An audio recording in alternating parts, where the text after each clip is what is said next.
dizer que és formoso.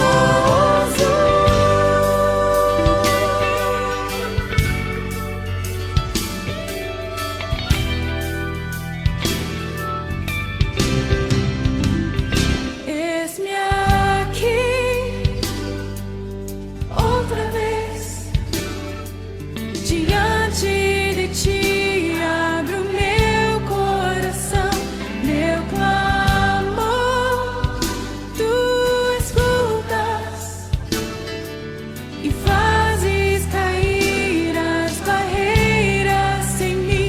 És fiel, Senhor, e dizes palavras de amor e esperança sem fim. Ao sentir teu toque, por tua bondade libertas meu ser. No calor deste lugar, eu venho me derramar, dizer que te amo, me derramar, dizer te preciso, me derramar, dizer que sou grato, me derramar, dizer que és formoso.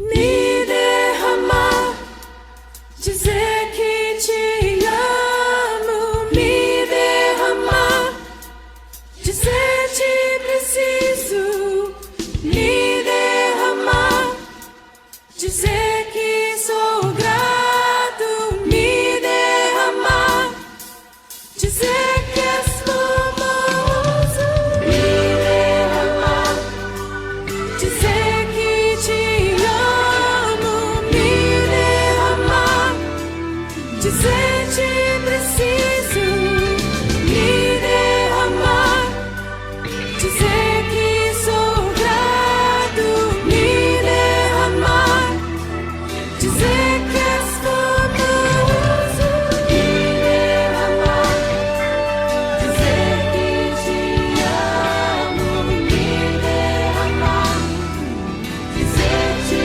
preciso de ti, Senhor, dizer que sou grato, me derramar, dizer que és formoso.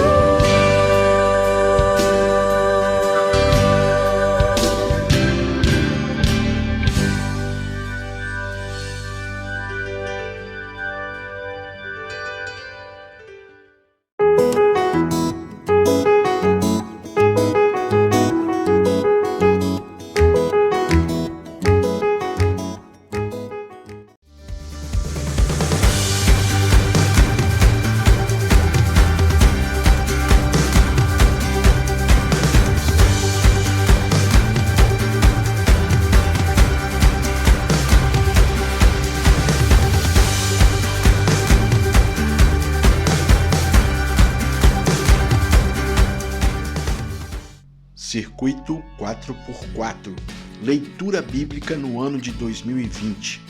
É um desafio para a Igreja Batista em Itaquari.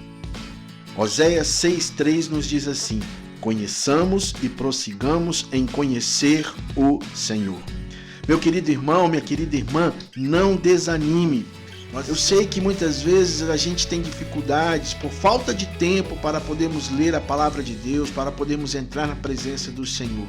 Mas agora, quando estamos nesse tempo de isolamento social, percebemos que temos uma oportunidade de podermos nos aproximar mais do Senhor e principalmente da leitura da sua palavra. O circuito 4x4 é uma maneira de nós podermos nos aproximar da Bíblia, de nos aproximarmos da palavra do Senhor. Então...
A gente aprende a confiar em um Deus que faz milagres, que ouve a nossa oração, que se faz presente aqui. Um dia a gente aprende a dar um passo só de cada vez, mas sem duvidar,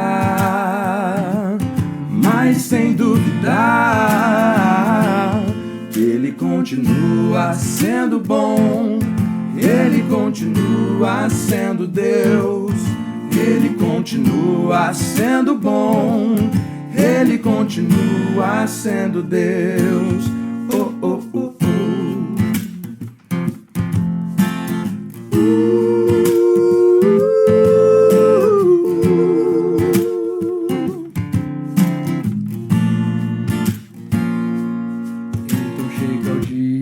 De viver tudo que se aprendeu e a enxergar até o que não se pode ver. Chega o dia de entender, até ouvir o não de Deus, mas sem duvidar,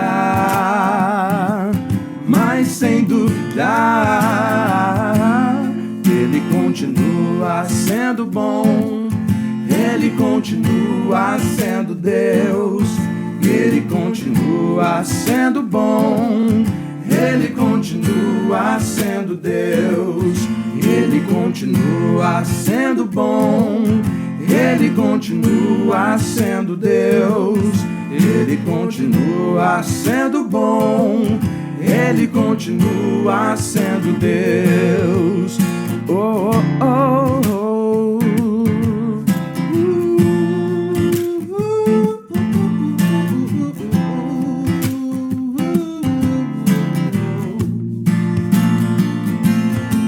Sim, Ele continua bom, o time causa em Black Soul, tudo por Ele, pra Ele, rimando na letra, papel e caneta pro som, bom como um dia de verão. tão bom como uma música entoada por vozes do coração. No passado ele foi bom, no presente continua por toda a família que une e partilha do pão, pra mostrar que essa pode ser sua virtude em pedir pra Deus o dom. Se lhe restaram dúvidas, relembre que ele continua sendo bom. Continua sendo bom. Ele continua sendo Deus. Ele continua sendo bom. Ele continua sendo Deus. Ele continua sendo bom. Ele continua sendo Deus. Ele continua sendo bom. Ele continua.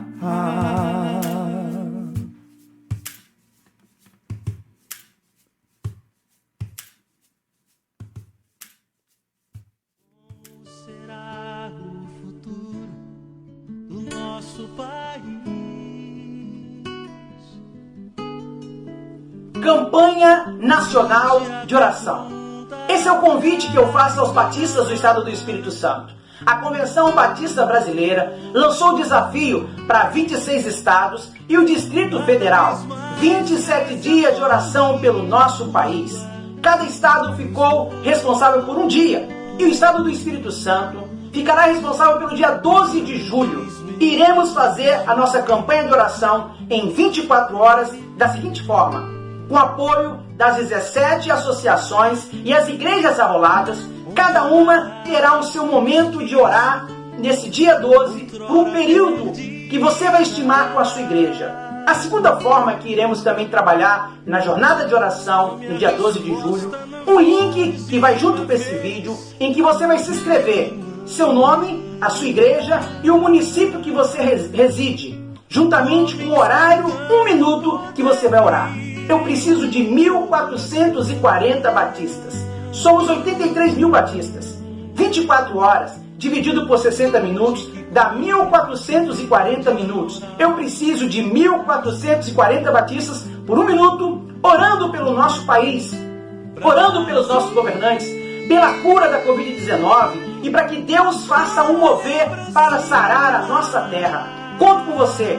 Não fique de fora da jornada de oração dos 27 dias pelo nosso país.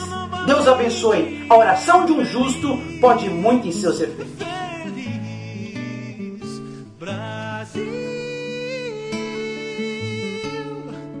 há uma esperança.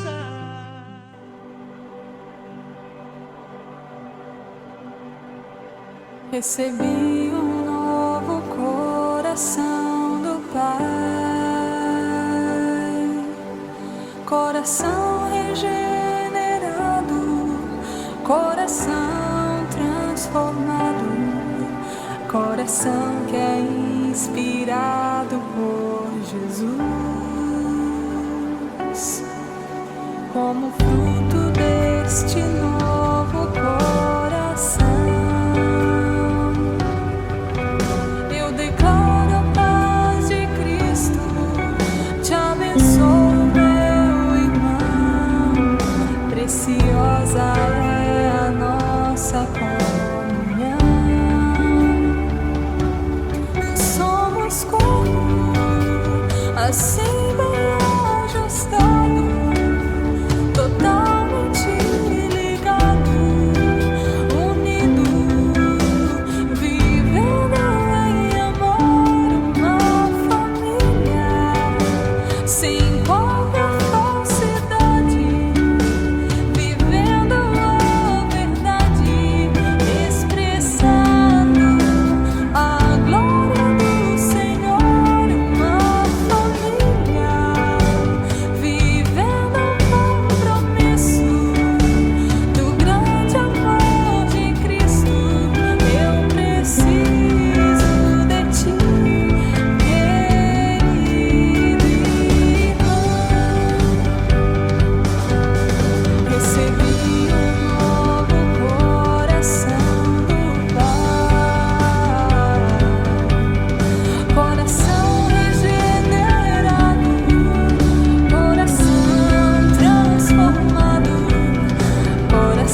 o adora.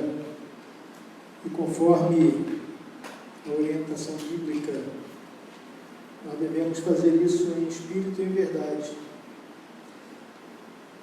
Acabamos de cantar o cântico que fala sobre o reino do Senhor, e eu estava ali pensando dentro desse tema que nós estamos falando desde a semana passada, a Bíblia humanizada.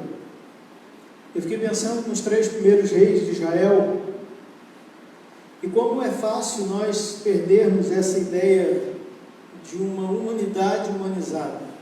Como é fácil quando os reinos, eles sobem à nossa cabeça e eles começam ou se tornam mais importantes do que as pessoas de fato são.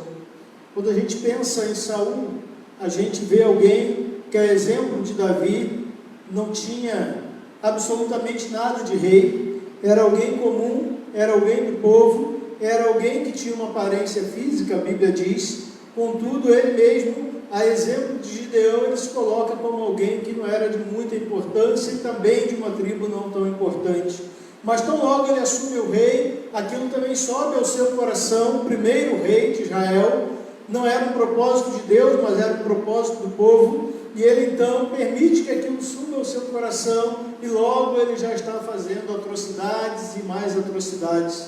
E aí então depois dele vem alguém que era segundo o coração de Deus, um rapaz que já não era tão bonito como Saul, que não havia tanto esplendor nele, mas ele fora escolhido por Deus, era alguém de um caráter irreprovável, até que se torna reprovável, até que ele deixa a sua humanidade fora do propósito de Deus tomar conta de si e elabora um plano macabro, e ele então se torna um exterminador, um assassino, um mentiroso, um adúltero. É interessante como nós todos somos rodeados por coisas assim, mas depois dele vem o seu filho, que muitos chamam do filho do adultério, um homem que a Bíblia diz que não houve alguém tão sábio como ele antes dele, e nem tão sábio depois dele, Salomão.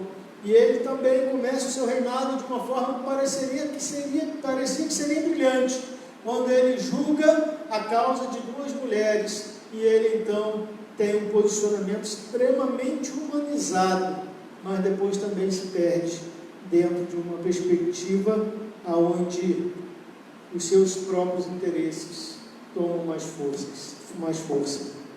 É muito difícil, irmãos, é muito difícil vivermos isso que eu estou pregando esses dias, eu tenho certeza disso, mas esse é o nosso desafio. O desafio de uma vida cristã genuína, autêntica, não é uma vida de religião, de religiosidade. Quando eu estava preparando a mensagem de hoje, eu fiquei pensando que mais uma vez eu iria falar de algo que já tenho falado aqui tantas e tantas vezes, o que eu tenho chamado de dicotomia entre a religião e a fé, a lei e a graça, o tradicionalismo e a misericórdia. No Evangelho de Mateus, no capítulo 15, dos versículos 1 a 9, Jesus ele vai falar sobre essa questão da tradição, e ele vai citar o profeta Isaías, e ele vai dizer, quando é interpelado pelos discípulos, talvez dos fariseus, dos saduceus, do próprio João Batista, ele vai ser interpelado dizendo, olha, por que os seus discípulos agem de maneira diferente de nós?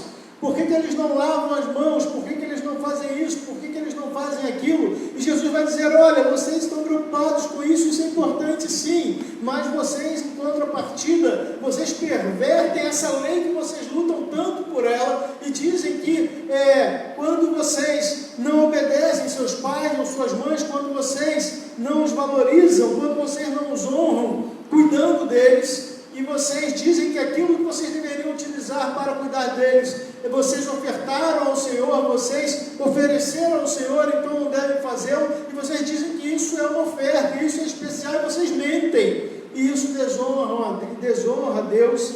E Jesus vai dizer, olha, citando o profeta Isaías, vocês me honram com os lábios, mas o coração de vocês está longe de mim.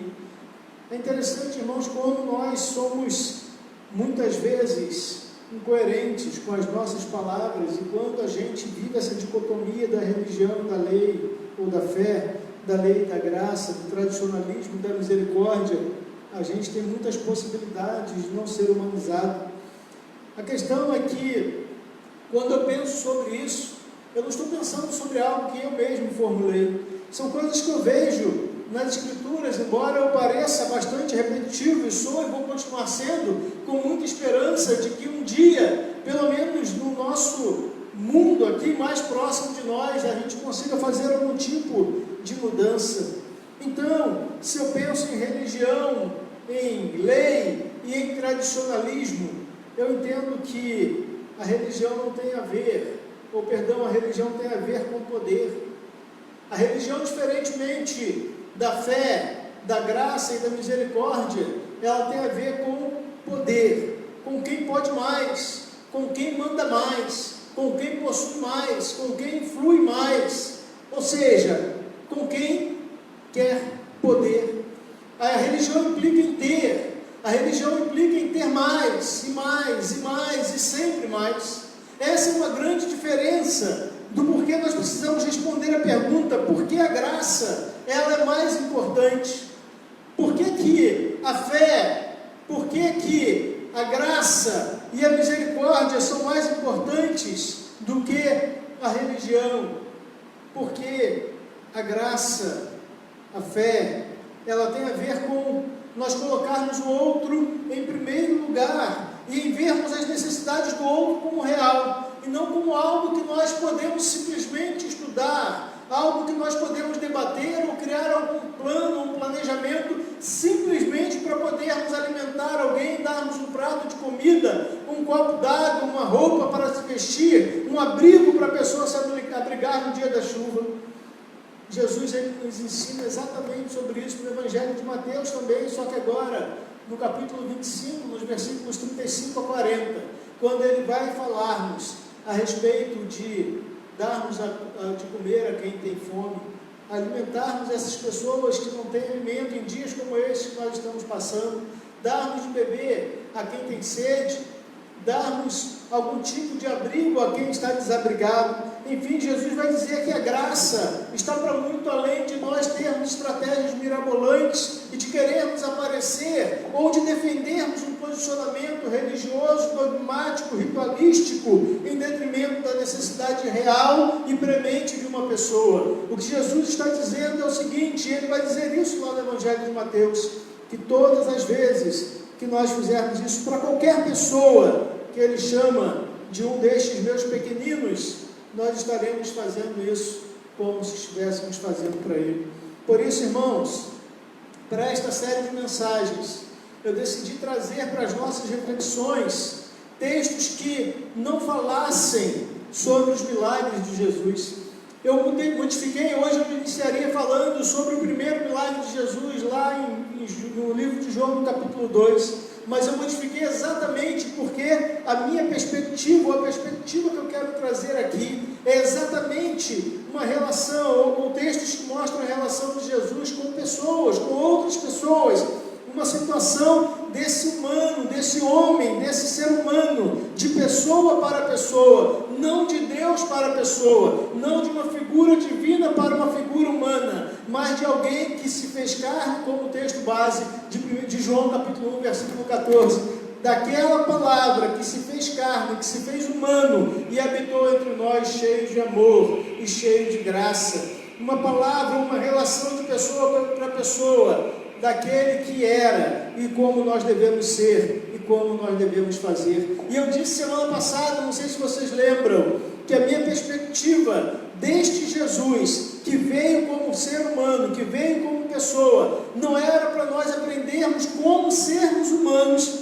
antes da queda, porque não precisa que nós aprendamos isso. Se entendemos que no céu não tem nenhum tipo de problema, então nós não temos que aprender a sermos humanos nesse sentido, mas ele veio para que nós aprendamos como sermos humanos, apesar da queda. Apesar das falhas, apesar dos pecados, apesar dos erros, apesar de um mundo que está num contexto completamente fora do parâmetro de Deus. É nesse sentido que Deus espera em Cristo Jesus que nós sejamos humanizados, que nós olhemos para a dor do outro e nos coloquemos como se o outro estivesse sofrendo essa mesma dor, como se nós estivéssemos sofrendo a dor do outro, que nós olhemos para a necessidade do outro e realmente estendamos a mão para que ele possa ser suprido na sua necessidade. No texto que nós vamos meditar hoje, no Evangelho de João, no capítulo 8, a perspectiva que eu quero trazer para os irmãos é que nós possamos aprender a dar uma resposta diferente daquela que os judeus, os fariseus, os saduceus, os mestres da lei estavam acostumados a dar quando eles interpelam Jesus, e pela qual, certamente e infelizmente, eles matavam sem nenhum tipo de escrúpulo ou até mesmo de arrependimento, porque eles entendiam, diziam, afirmavam e justificavam que o que estavam fazendo era em nome de Deus e o que estavam fazendo era apenas seguir a lei. Não apenas nesse momento, mas em tantos outros momentos, eles tentaram usar a lei para justificar as suas ações, e como na sua relação com Jesus, para tentar pegar Jesus de alguma forma e fazê-lo cometer um erro. Ainda bem que não funcionou. Mas nós podemos pensar que agiríamos de maneira diferente da deles. Eu não sei se nós agiríamos. Eu não sei, na verdade, se nos dias de hoje nós agimos de maneira igual ou diferente. Se nós não queremos fazer valer uma lei em detrimento da graça, se nós não queremos fazer valer o nosso rito, o nosso dogma, a nossa concepção, se nós não queremos fazer valer a religião em detrimento da misericórdia ou da fé.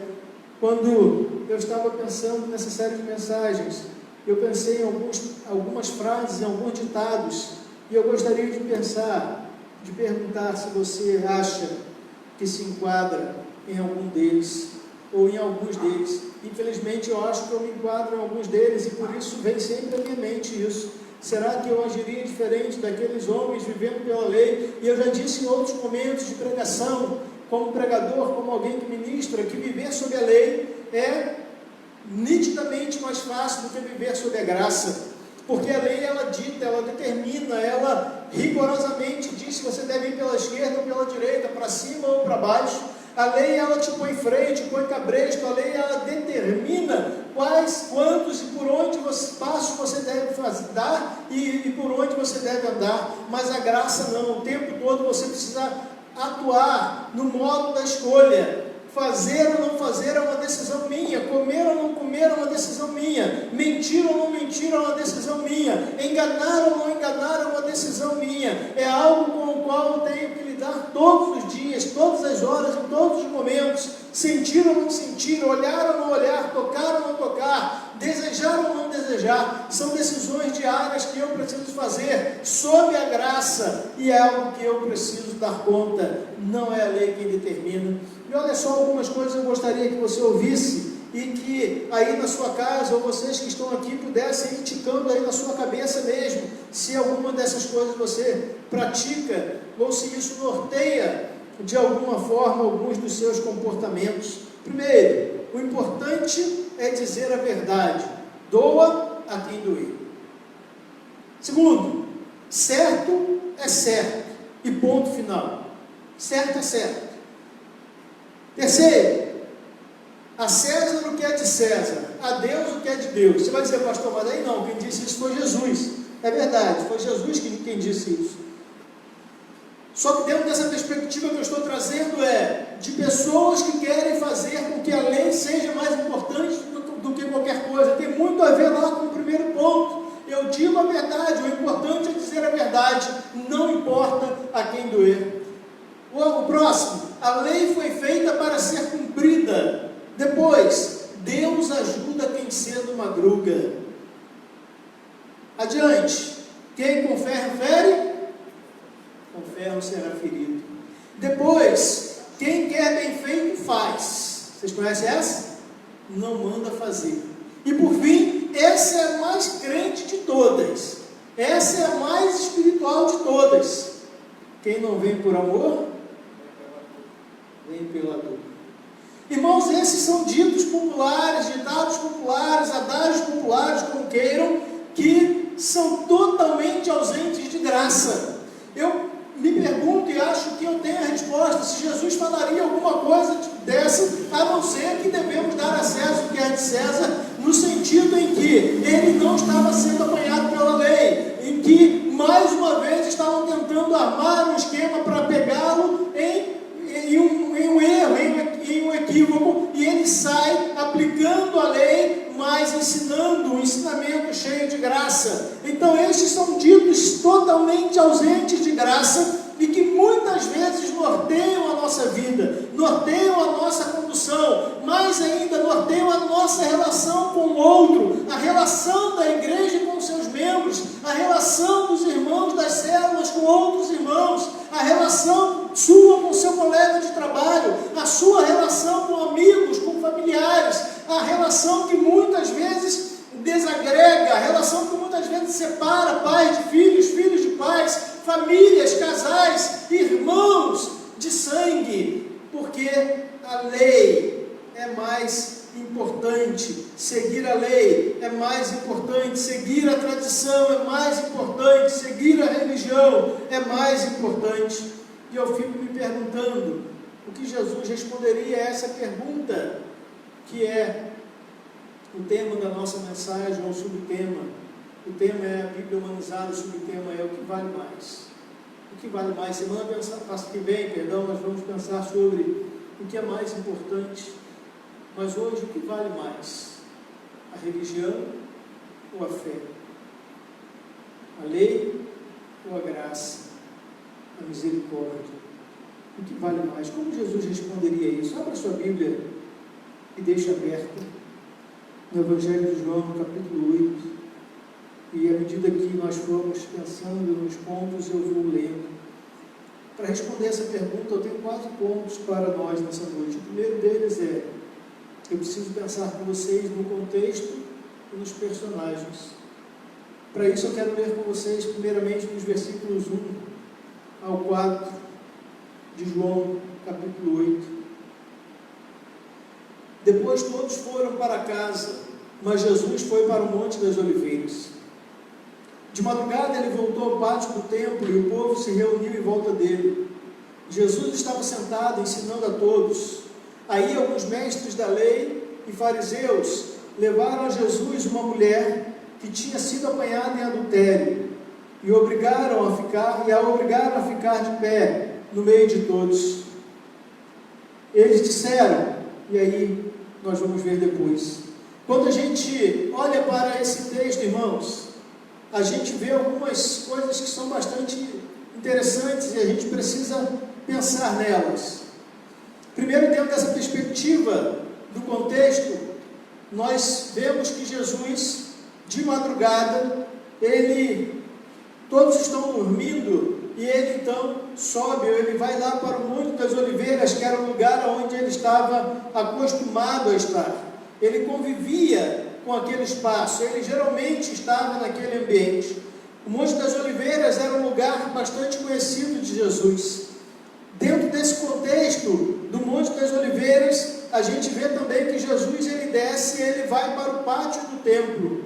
E ele vai para o pátio do templo, irmãos, porque aquele era um lugar de fácil acesso, onde todas as pessoas podiam estar, aonde as mulheres poderiam ter algum tipo de acesso, aonde os gentios poderiam ter acesso.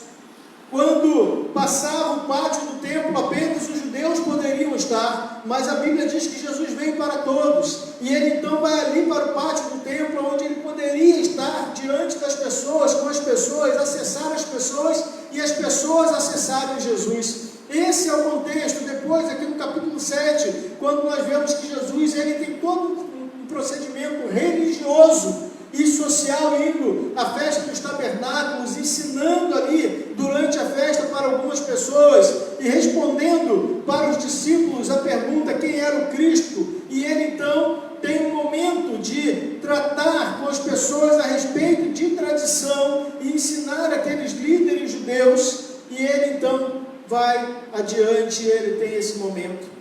Dentro desse contexto, nós vemos 2 pessoas e 2 grupos de pessoas. A primeira pessoa, naturalmente, é Jesus. Jesus está acostumado a lidar com gente, acostumado a lidar com pessoas, e ele faz isso com uma maestria tremenda. Ele é duro com quem precisa ser duro, ele é acolhedor com quem precisa ser acolhido, ele é carinhoso com quem precisa de carinho, ele é médico para quem precisava de algum tipo de tratamento. Enfim, Jesus era extremamente tarimbado em lidar com pessoas, mas o texto diz que ali no pátio do templo, o povo se reunia em volta dele. Então, como eu disse, o contexto é de pessoas que não necessariamente eram judeus ou judias, de pessoas comuns, de chamados gentios, de pessoas que adentravam, os estrangeiros, os escravos, mulheres, pessoas iam de um lado para o outro, tentando encontrar um pouco de espiritualidade, um pouco de graça, sem entender efetivamente o que era isso. E esse povo então se reúne em volta de Jesus, mas no meio do povo tinha um grupo seleto,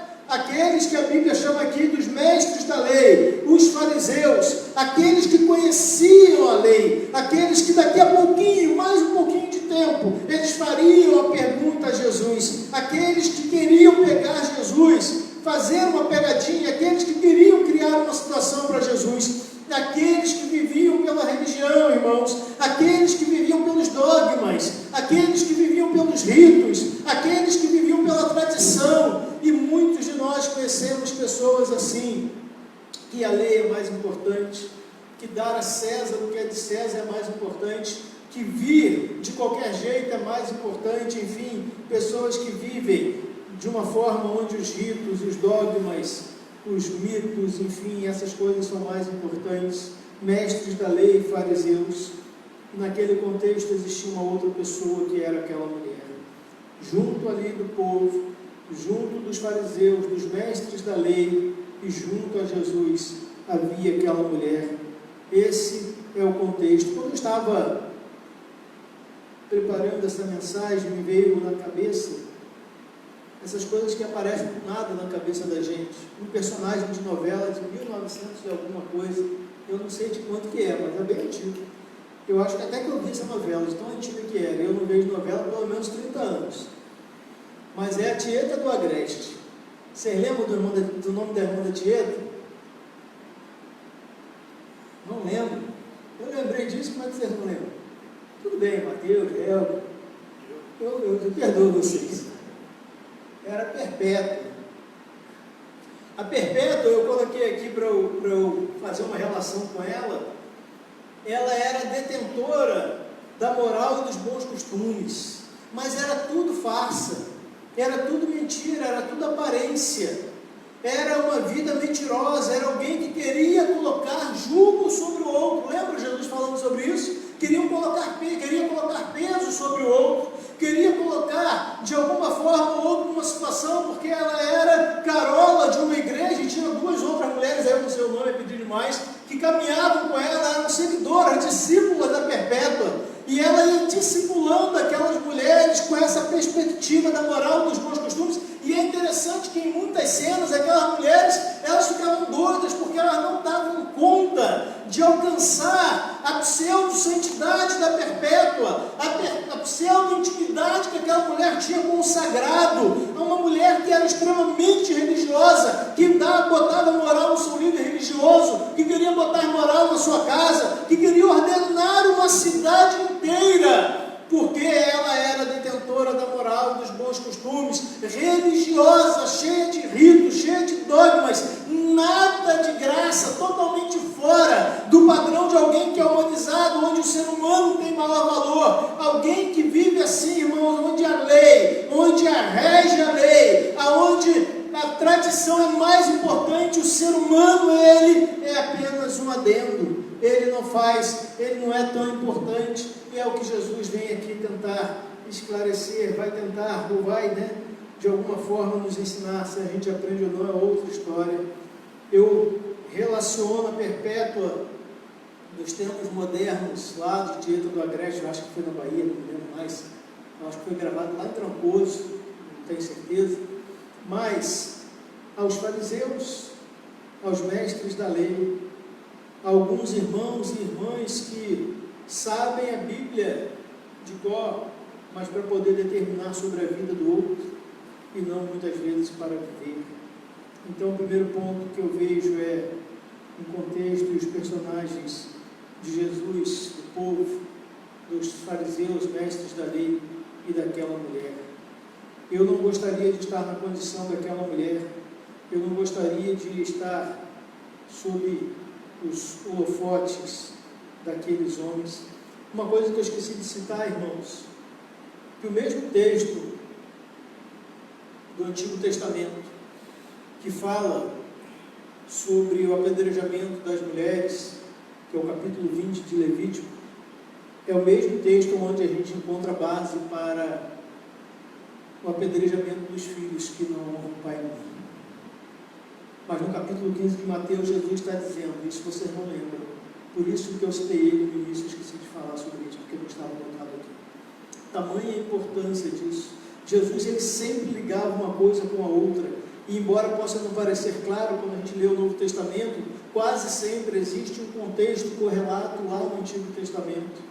E é essa uma realidade que nós não podemos deixar de estar atentos. Então, o segundo ponto que eu quero pensar com vocês é o que eu chamo aqui da pegadinha e da pergunta. A pegadinha e a pergunta. Os versículos 4, a continuidade do versículo 4 e o versículo 5, 6 e 7 dizem assim: Mestre, esta mulher foi apanhada no ato de adultério. De acordo com a lei que Moisés nos deu, as mulheres adúlteras devem ser mortas a pedradas. Mas o Senhor, o que é que o Senhor diz sobre isso? Eles fizeram essa pergunta para conseguir uma prova contra Jesus, pois queriam acusá-lo. Mas ela se abaixou e começou a escrever no chão com o dedo. Como eles continuaram a fazer a mesma pergunta, Jesus endireitou o corpo e disse a eles, esse é o próximo ponto. Vejam, irmãos, o que eu percebo aqui, no finalzinho do versículo 5, mas o Senhor, o que diz sobre isso? O que é que diz sobre isso? Aqui é a pergunta que dá base para esse subtema, o que vale mais? Na minha concepção, o que eles estavam perguntando para Jesus era isso: o que é que vale mais, Senhor? Cumprir a lei ou salvar essa mulher? O que é que vale mais? Nós continuarmos firmes, eretos e sustentando a nossa posição religiosa, dogmática, tradicional, ou livrarmos uma mulher da morte, ou entendermos como, alcançarmos com misericórdia, com cuidado, com favor, com graça essa mulher. O que é que vale mais? Nós andarmos a segunda milha com alguém que errou, ou nós excluirmos essa pessoa, sentenciarmos essa pessoa, porque nós precisamos dar uma resposta à sociedade. Por que eu fiz essa ênfase nessa frase, nessa sentença, nessa oração? Porque, irmãos, desde o dia em que aceitei Jesus, ou seja, desde o tempo em que me tornei membro de uma igreja, eu ouvi essa frase muitas vezes, quando a igreja deliberava e os irmãos em santidade para boa manutenção da ordem do corpo de Cristo, não permitindo que tivessem impuros dentro do corpo, eles então excluíam essa pessoa em nome da santidade e em dar uma resposta à sociedade. Porque o que a sociedade pensaria se nós mantivéssemos aqui dentro pessoas que estão errando, pessoas que estão em pecado, pessoas que estão falhando? Penso eu que talvez a sociedade que está em pecado, que falha, que erra, achasse que esse seria um bom lugar para ser acolhido e ter os seus pecados tratados, a sua vida bem tratada e pudesse então mudar de vida. Mas quando ela entende que alguém que está dentro não é tão bom ou bom o suficiente para permanecer dentro e que esse não é um lugar de tratamento, de acolhimento da pessoa e não do pecado, talvez ela então não queira fazer parte desse grupo, porque ela se acha já mais pecadora do que aquele que estava dentro, quanto mais aquele que está sendo colocado para fora. Então, se eu não ser colocado para fora, se eu não der conta de não beber uma cerveja, se eu não der conta de não olhar um site pornográfico, se eu não der conta de contar uma mentira, se eu não der conta de subtrair o que não é meu, se eu não der conta de tratar mal os meus filhos, ou bem, né? Eu, então, não posso fazer parte desse grupo. Então, a melhor coisa é não entrar, porque nesse lugar não há graça, porque nesse lugar não há humanização, porque nesse lugar eu não dou conta de viver, porque eu não sou competente, eu não sou capaz o suficiente para isso. Veja, irmãos, eu quero deixar isso aqui bem claro, para que ninguém fale alguma bobagem. Nós não estamos falando de disciplina, nós não estamos falando de correção, nós não estamos falando de exortação, nada disso. Nós estamos falando de exortação bíblica, que significa trazer de volta para o caminho. É disso que nós estamos falando. Daquela exortação, eu pregaria nesse texto, e foi muito difícil para mim deixar ele de fora, é o texto do Evangelho de João, capítulo 21, quando Pedro é exortado por Jesus. Nós estamos falando da exortação quando Jesus exorta Tomé e fala duramente com ele: cara, você está aqui comigo, você não está bem, então põe a mão, velho. Põe a mão, você não precisa botar a mão, então põe a mão. Não, Senhor, não é nada disso. Não, põe a mão, você não quer botar a mão, põe a mão. E aí Jesus reconduz Tomé para o caminho, coloca ele de volta nos trilhos, como ele faz com o apóstolo Pedro. É esse o tipo de exortação, quando eu sou capaz de olhar nos olhos do Ivan e dizer para ele assim: Ivan, o que você está fazendo não é coisa de um homem de Deus. O que você está fazendo não está de acordo com os parâmetros da palavra de Deus, mas se você quiser acertar, eu estou contigo, vamos juntos, vamos caminhar, vamos ajustar e vamos mudar a rota, vamos seguir de forma diferente. É isso que a Bíblia nos ensina a fazer, mas isso dá trabalho, isso é difícil, porque eu preciso andar a segunda milha, eu preciso caminhar com o outro, eu preciso doar do meu tempo, investir do meu tempo, e era exatamente o que Jesus fazia, era isso que ele fazia. Hoje, quando estava revendo aqui, repassando a mensagem, eu lembrei, porque hoje é considerado o dia do pastor Batista, eu lembrei talvez do texto que eu poderia ter usado para pregar hoje, seria João 10:10, quando Jesus fala sobre essa ideia do pastor que é humano, o pastor que dá a sua vida pelas ovelhas. O diabo veio para roubar o ladrão, ele diz, veio para roubar, matar e destruir, mas eu vim para que vocês tenham vida e vida com abundância. Eu sou o bom pastor dá a sua vida pelas ovelhas. Quando nós entendemos essa perspectiva da humanização, irmãos, é isso que o Senhor quer que nós façamos. Nós estamos muitas vezes vivendo dentro dessa perspectiva e somos chamados a responder isso. O que vale mais? Se fosse perguntado para mim ou para você, mas o Senhor, o que é que você diz sobre isso? O que é que o Senhor diz sobre isso? Eu estava vendo um seriado agora à tarde, e aí o sujeito precisou tomar uma decisão. A decisão estava em defender, ir a favor de alguém que a maior parte da vida fez coisas certas, mas que havia cometido um erro, que tinha sido mal colocado, inclusive pela pessoa que deveria ter se defendido, não se defendeu. Uma grande parte dos amigos foi lá para defender essa amiga. Um único sujeito, porque a sua carreira iria ser colocada em risco, ele não foi. Esse é alguém que vive pela graça, pela lei, e não pela graça. Entende? Jesus jamais faria isso.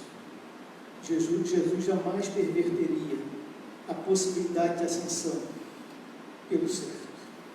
Ele faria o que era certo, independentemente de se colocar em risco. E eu acho que isso é preciso explicar. Terceiro ponto. Não é sobre a lei. Não é sobre estar certo ou errado. Não é sobre a lei. A pergunta daqueles homens a Jesus foi: o que é que o Senhor vai dizer sobre isso? E eles continuaram a fazer a mesma pergunta, versículo 7. Jesus estava lá, escrevendo na terra, um monte de artistas já tentou descobrir o que Jesus estava escrevendo, né? Mas ninguém sabe. E Jesus estava escrevendo, e a Bíblia diz, eles continuaram a fazer a mesma pergunta. Religioso é insistente. Religioso é insistente. Ele quer fazer valer a sua posição. Pessoas tradicionalistas são insistentes. Pessoas conservadoras são insistentes. Pessoas legalistas são insistentes. Elas conhecem o código. Elas sabem o que diz o código. Eu já disse uma vez aqui, inclusive, já disse muitas vezes em outras igrejas, que eu acho um equívoco quando uma igreja precisa, equívoco bíblico, precisa recorrer a estatuto, falar em regimento interno para a minha igreja é a mesma coisa que enfiar uma faca no meu coração. Porque o apóstolo Paulo, ele diz que, no capítulo 6 de 1 Coríntios, se não me falha a memória, que é um absurdo nós termos que recorrer aos tribunais para tratarmos questões entre irmãos. Todas as vezes que eu acho que uma igreja precisa recorrer a um estatuto ou algum tipo de regimento interno que não seja a Bíblia, isso é recorrer aos tribunais humanos e não o que a Bíblia ensina. Nós precisamos entender o que a Bíblia nos diz. Não é sobre a lei, é sobre a graça. E sobre a graça, muitas vezes, nós vamos levar prejuízo. Sobre a graça, muitas vezes, nós vamos numa direção oposta àquela que a lei está determinando. Sobre a graça, nós vamos, às vezes, perder, mesmo sabendo que deveríamos ter ganho. Então, não é sobre a lei, não é sobre estar certo ou sobre estar errado. O que aqueles homens queriam fazer era mostrar que eles estavam certos e que Jesus estava errado. O que eles queriam fazer é dizer, nós conhecemos a lei mais do que você. Quando eu falei aqui sobre o discipulado, eu falei sobre as escolas rabínicas. O que eles estavam querendo dizer é, nós temos origem, você é filho do carpinteiro, você é um carpinteirinho. Nós somos mestres da lei, nós somos fariseus. Lembra que Paulo diz isso mesmo? Segundo a lei eu sou mestre, eu sei o que é seguir a lei. Mas é esse mesmo Paulo que muda de vida e vai falar sobre a graça. Então não é sobre a lei, irmãos, não é sobre nós conhecermos, não é sobre nós sabermos o que nós estamos agora pregando, por exemplo, sobre o profeta, qual é o profeta mesmo? Oséias.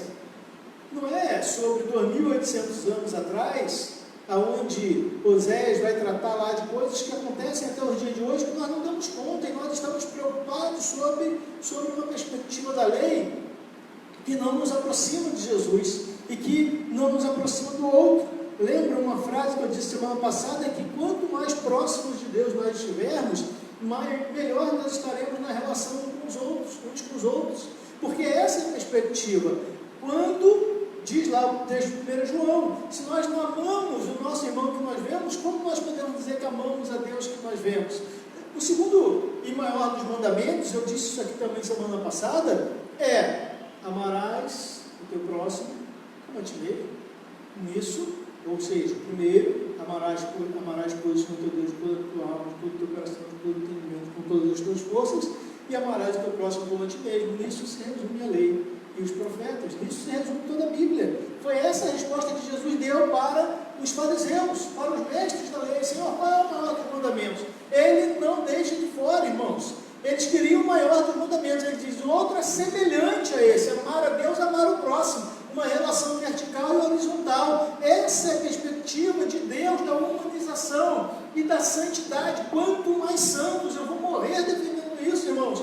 Quanto mais santos, mais humanos nós seremos. E quanto mais humanizados nós formos, mais santificados nós seremos. Porque à medida que eu sirvo ao meu semelhante, que é o mandamento de Jesus, Jesus ensina isso aos discípulos, lá aqui no Evangelho de João, capítulo 13, nisto todos conhecerão que vocês são meus discípulos, se vos amardes uns aos outros. Então, quanto mais humanizado em amor eu sou, mais parecido com Jesus eu sou. Quanto mais parecido com Jesus eu sou, mais humano, mais humanizado eu sou. Não tem como fugir disso, irmãos. O contrário disso é ser religioso.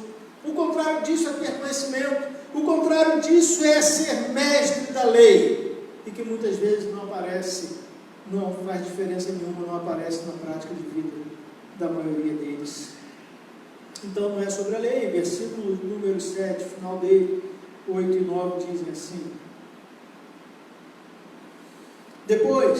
Quem de vocês estiver sem pecado, que seja o primeiro a tirar uma pedra nesta mulher. E é por isso que eu sustento, não é sobre a lei, porque é sobre a lei, não sobre, mas sobre agora, sobre a lei, todos nós somos pecadores. Paulo vai dizer isso lá em Romanos, não há um justo, não há um sequer, citando o profeta.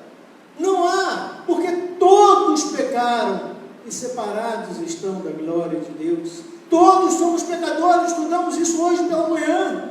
todos sob a lei estaríamos condenados, todos sob a lei morreríamos lá naquela fornalha de Daniel, ou de Sadraque, Mesaque e Abednego, ou lá na cova dos leões de Daniel.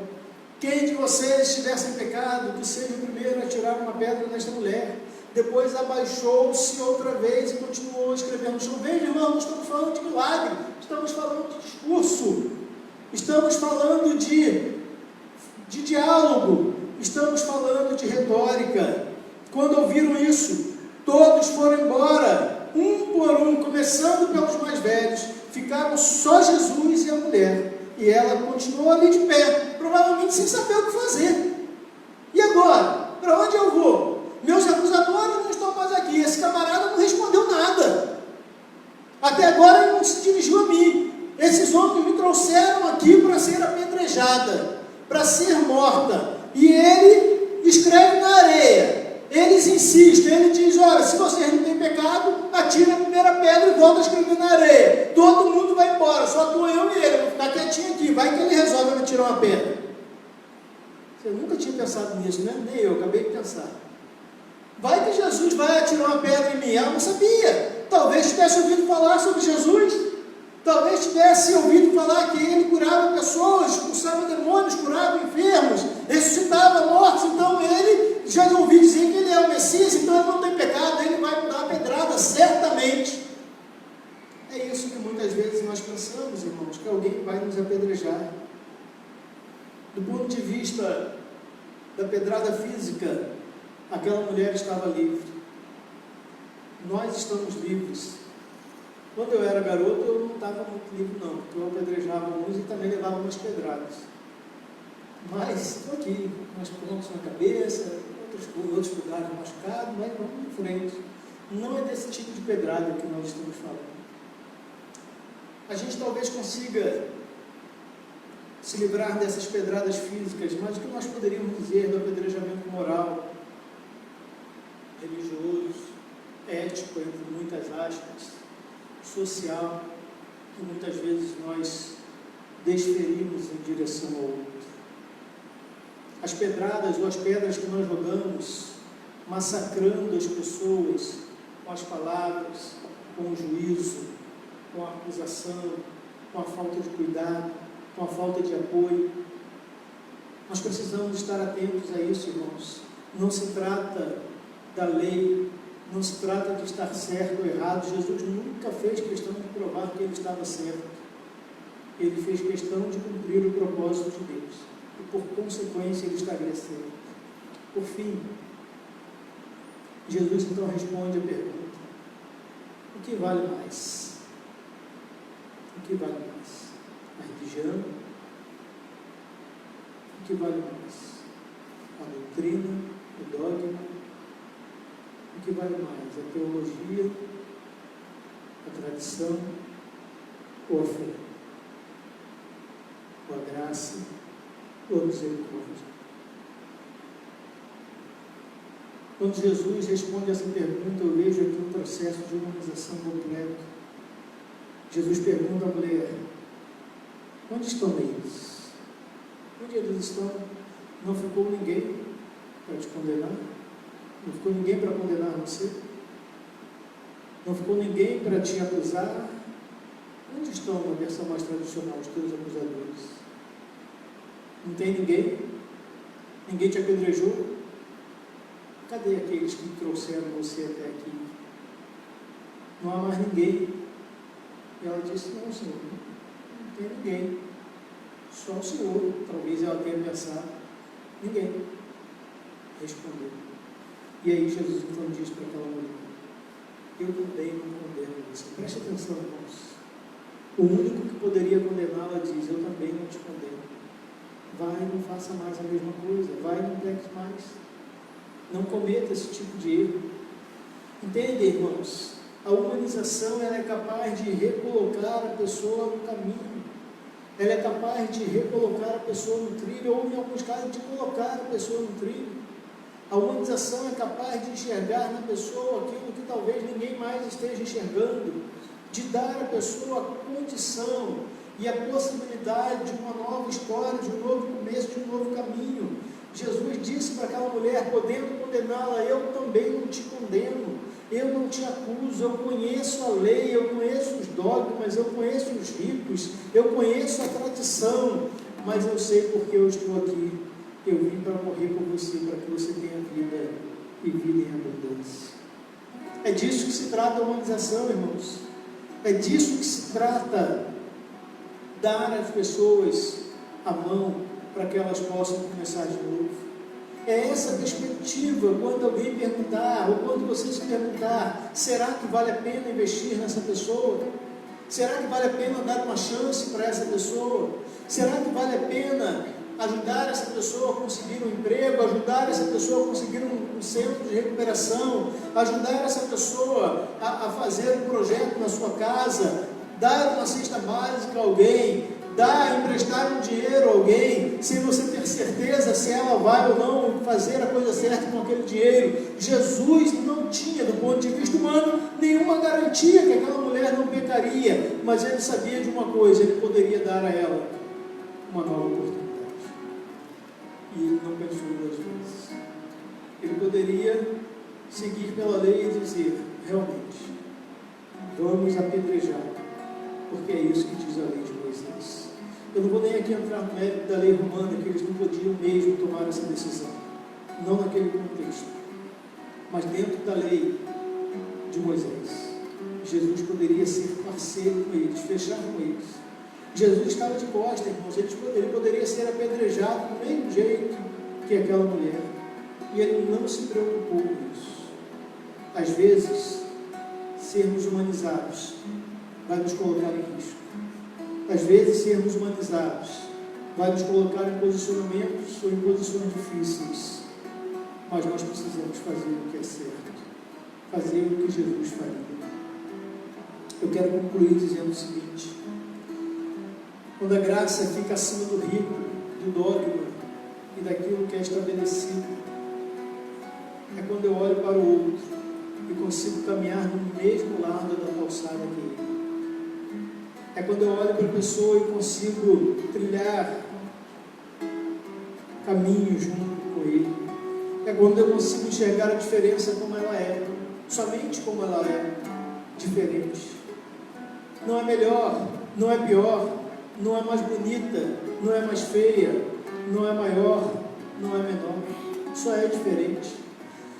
Eu creio que a maioria de nós, se não todos nós, temos visto, se não acompanhado, mas ouvimos falar de novo sobre o que tem acontecido nos Estados Unidos em relação às questões raciais, em relação aos preconceitos raciais, em relação a todo aquele distrato social por meio da raça que as pessoas têm vivido historicamente, secularmente, milenarmente, e como isso mais uma vez tem influenciado todo o contexto social, político, emocional de uma nação que nós chamamos de nação mais poderosa do mundo, mas que não consegue resolver essa questão porque não consegue ser humanizada.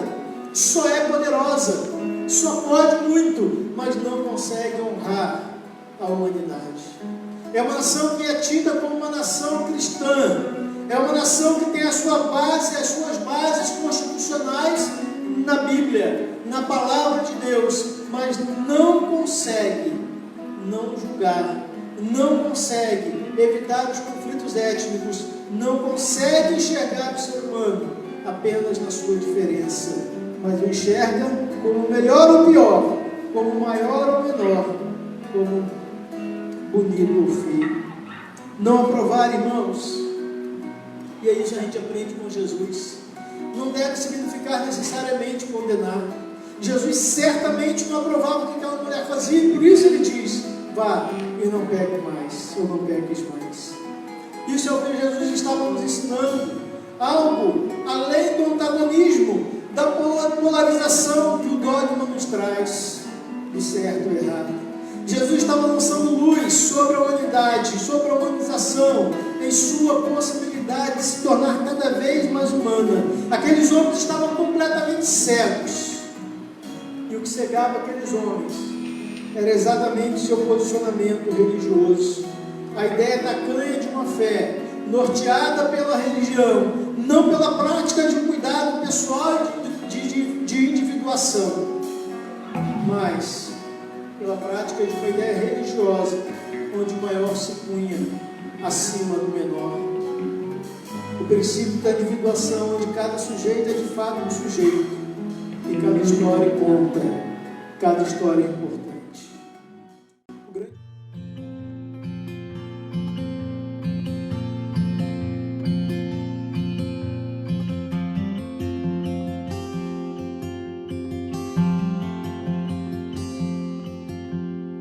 Cedo me acorda a oração, é o coração que tá apertado para ver um mundo diferente da notícia repetida da televisão.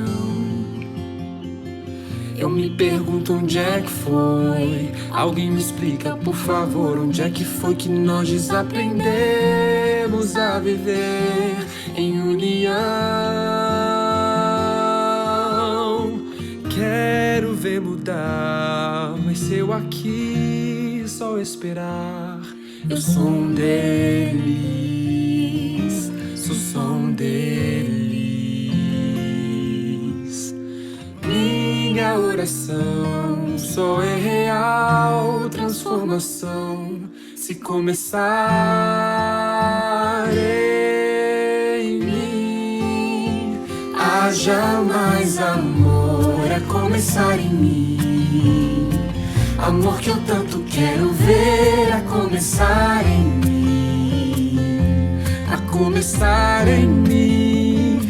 Quem me perceber, que antes possa me reconhecer, me descrever em teu amor.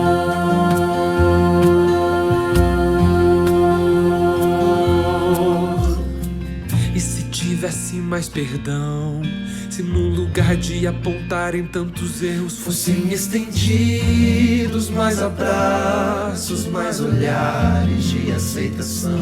Se não mais tanto tempo em vão, se nosso bem mais precioso não faltasse quando pra ouvir, pra entender o meu irmão.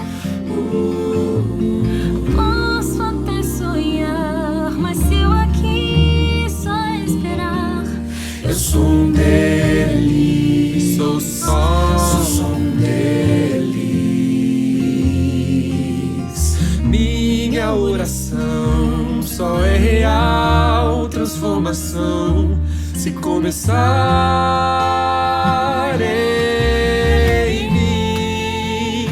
Haja mais amor a começar em mim, amor que eu tanto quero ver a começar em mim, a começar em mim. Quem me perceber, que antes possa me reconhecer, me descrever em teu amor.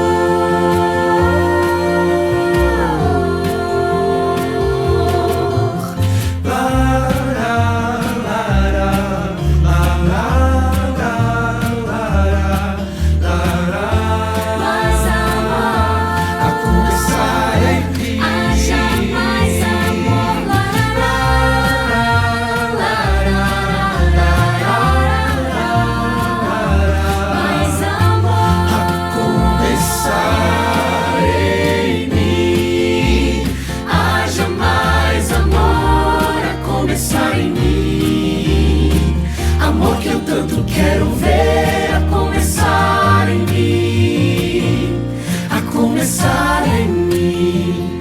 Quem me perceber, que antes possa me reconhecer, me descrever em teu amor.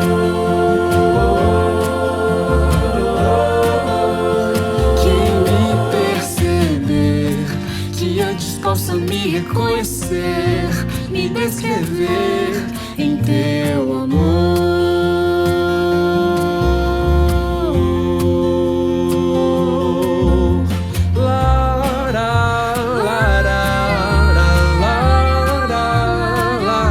Mais amor em mim.